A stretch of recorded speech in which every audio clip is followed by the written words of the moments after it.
RO serang balik Bamio hingga sebut Papio biang keroknya.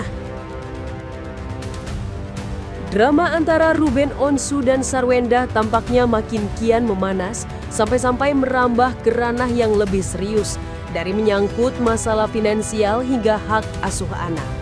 Berawal dari kedatangan debt collector ke kediaman Sarwenda pada 7 November 2025 untuk menagih tunggakan mobil Land Rover atas nama RSO atau Ruben Onsu. Insiden tersebut memicu saling tuduh-menuduh antara kedua belah pihak melalui kuasa hukumnya masing-masing.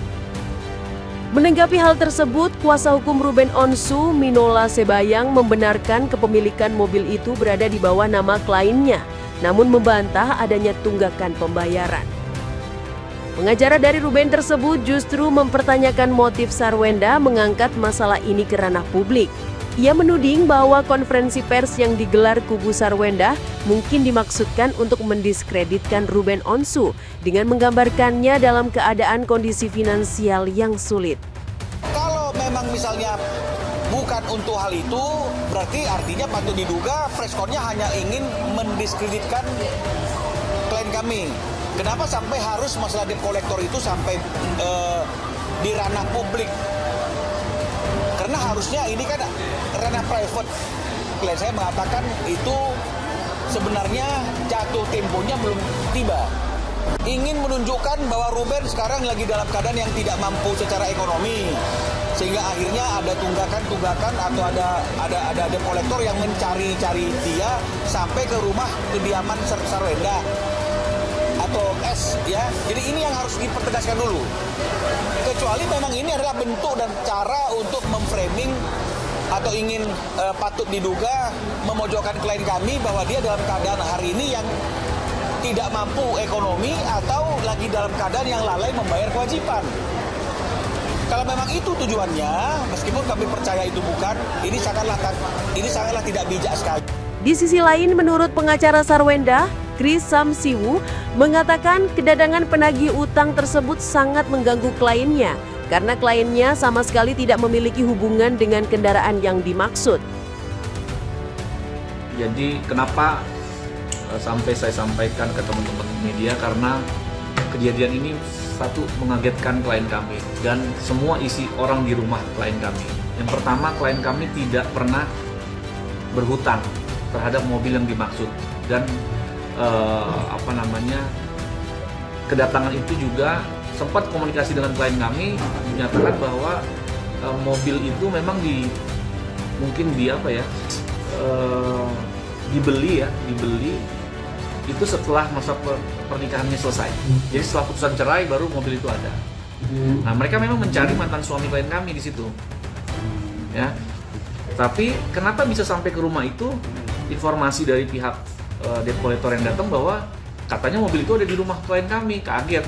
Dan itu kan terjadi fitnah juga menurut kami dan klien kami terganggu sekali gitu. Maksudnya itu urusannya yang bersangkutan, kenapa kami? Saya juga sudah komunikasi dengan pihak lawyernya RSO gitu ya. Saya komunikasi, saya bilang, ini gimana kok ada ini? Itu mungkin nanti bisa diklarifikasi, silakan lah ya. Tapi prinsipnya kami tidak menuduhkan bahwa dia tidak bayar atau tidak ya. Yang pasti ada kedatangan debt collector.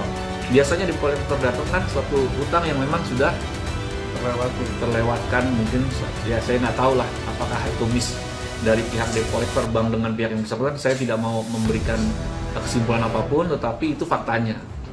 Dan klien kami juga berpesan bahwa sepertinya ada pihak yang pengen sengaja rumah klien kami didatangi gitu, karena informasi dari debt collector mobil itu ada di tempat klien kami gitu. Bahkan sempat di video itu klien kami bilang, silakan Pak, lihat aja di rumah gitu.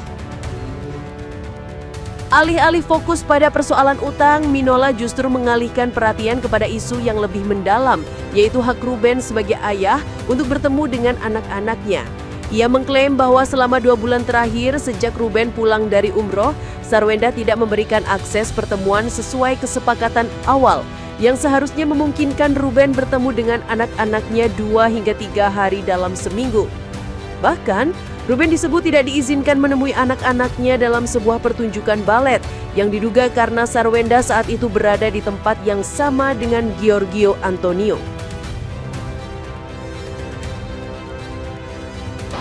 apakah ini berkaitan dengan Ruben yang selalu menanyakan haknya untuk bertemu dengan anaknya? Ya, karena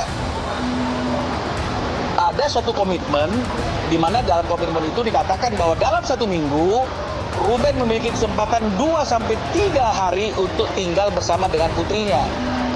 Ini yang sampai hari ini Ruben tidak dapatkan dan masih dia perjuangkan terus, yaitu adalah hak ayah untuk bertemu dengan anaknya dan hak anak untuk bertemu dengan ayahnya. Ini banyak pengalaman-pengalaman Ruben yang dia dihalang-halangi, patut diduga dihalang-halangi untuk bertemu dengan putri-putrinya. Ya, sampai ada satu event kegiatan balet ya, acara, Ruben itu sudah hadir bawa bunga, tapi kemudian anaknya nggak pernah keluar dari pintu itu, dibelokkan dari pintu yang lain. Anak-anak ada kegiatan, ada acara, dipertanyakan, ya, kapan acaranya? Itu adanya, kapan acaranya? Itu. Maaf Bun, tadi tadinya perform, kok nggak ada info? Udah nih, kan udah dikasih tahu, kapan ngasih tahunya? Nggak pernah dikasih tahu, diusut-usut rupanya. Kenapa Ruben patut diduga tidak diinformasikan? Ini dia teman-teman. Rupanya pada waktu momen itu dia ingin bersama dengan seseorang. Inilah yang menjadi kesimpulan Ruben pada waktu itu. Jangan-jangan patut diduga. Di tengah klaim bahwa aksesnya kepada anak-anak dibatasi, Minola menekankan bahwa Ruben tetap konsisten memenuhi kewajiban finansialnya. Disebutkan bahwa nafkah yang ditransfer Ruben setiap bulannya berkisar antara 187 juta rupiah hingga 265 juta rupiah, sebuah angka yang menunjukkan komitmennya sebagai seorang ayah. Merespons berbagai tuduhan yang dilayangkan, Sarwenda tampak memilih untuk tidak banyak berkomentar. Melalui unggahan di Instagram pribadinya, ia hanya membagikan momen kebersamaannya dengan anak-anak disertai caption yang penuh makna. Tidak perlu banyak berkata, yang penting kalian merasakan rasa sayang bunda kepada kalian. Itu yang terpenting. Dengan kedua pihak saling bersikukuh pada posisinya, konflik ini semakin menunjukkan kompleksitas dinamika pasca perceraian. Tidak hanya menyangkut pembagian harta, tetapi juga mempertanyakan sejauh mana komitmen masing-masing dalam menjaga kepentingan terbaik anak-anak di tengah ketegangan hubungan mereka.